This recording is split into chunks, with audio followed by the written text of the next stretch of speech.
আপনি যখন কোনো খারাপ অভ্যাস শুরু করেন তখন শুরুটা বেশ সহজই হয়। যখন কোনো খারাপ অভ্যাস মানুষের আসক্তিতে পরিণত হয় তখন ওই খারাপ অভ্যাস মানুষের জীবনকে শেষ করে দেয়। যখন অভ্যাসটি আপনার আসক্তিতে পরিণত হয় তখন সেটা থেকে বের হয়ে আসা খুব কঠিন হয়ে দাঁড়ায়।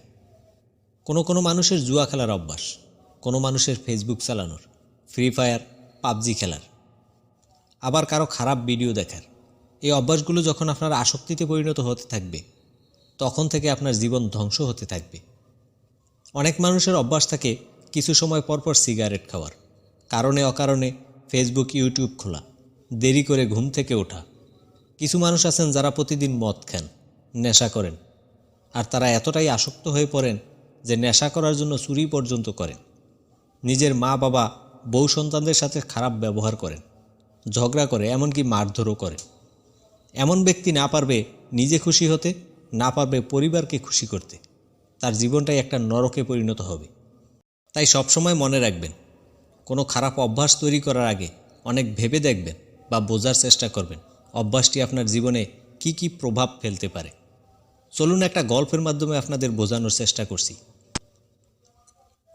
এক ব্যক্তি ছিল যার মদ খাওয়ার অভ্যাস তৈরি হয়েছিল। প্রথমে তিনি মাঝে মাঝে কিছুদিন পর পর মদ খেতেন।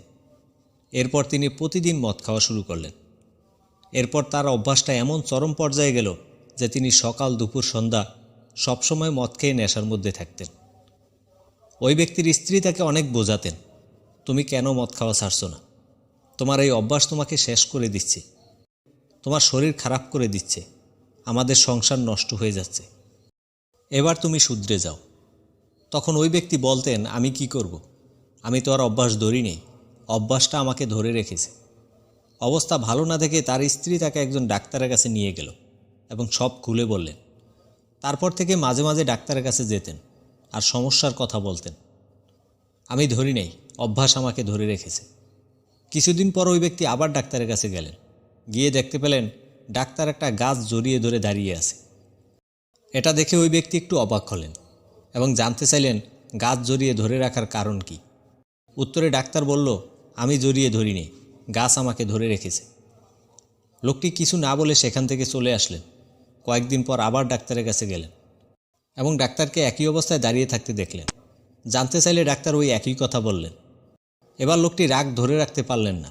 লোকটি বলল, আপনি গাছটি ছেড়ে দিলেই তো গাছ আপনার থেকে আলাদা হয়ে যায়।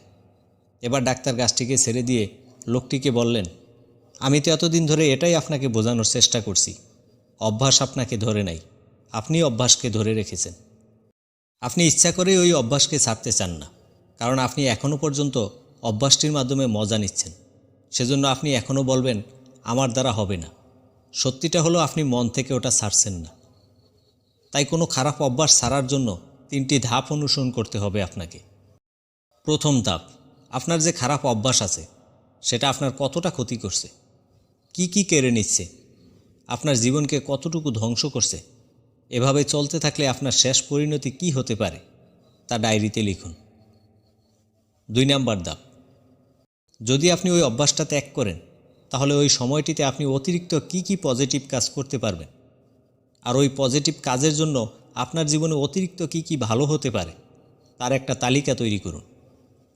3 নাম্বার ধাপ, অভ্যাস ত্যাগ করার জন্য আপনার কি করতে হবে ওই সমস্ত কিছু তালিকা তৈরি করুন, যেগুলো খারাপ অবস্থায় সাহায্য করবে। এসব কিছু লেখার পর এগুলোকে বাস্তবে রূপ দিতে শুরু করুন। যেমন ধরুন, সর্বপ্রথম ফোন থেকে পাবজি গেম আনইনস্টল করতে হবে। তারপর যে সকল বন্ধুরা পাবজি খেলে তাদের থেকে কিছুদিন দূরে থাকতে হবে, নিজেকে ব্যস্ত রাখতে হবে। তাহলে দেখবেন তারা আপনার থেকে অনেক দূরে চলে গেছে। কোনো অভ্যাস থেকে বের হয়ে আসা খুবই কষ্টকর, কিন্তু চেষ্টা করলে সবই সম্ভব। তাই প্রথম কিছুদিন আপনার কষ্ট হবে, কিন্তু জীবনের বাকি দিনগুলো অনেক সুন্দর হয়ে উঠবে। ভিডিওটা যদি একটুও কাজের মনে হয় তাহলে একটা লাইক দিন এবং বন্ধুদের মাঝে শেয়ার করে দিন। তো দেখা হচ্ছে পরের কোনো ভিডিওতে। সে পর্যন্ত সবাই অনেক ভালো থাকবে।